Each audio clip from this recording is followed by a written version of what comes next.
Este é o Willy. Esta é a Princesa Barbie. A princesa pede em casamento Willy e ele aceita. Eram felizes juntos.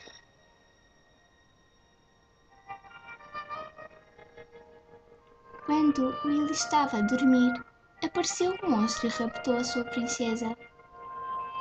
O príncipe, com o seu faro fantástico, seguiu o cheiro da sua Barbie.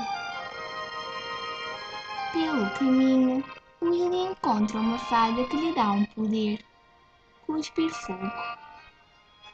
Willy, quando chega perto do castelo, derrota o monstro cuspindo o fogo. Assim, Willy consegue salvar a sua princesa Barbie e viveram felizes para sempre.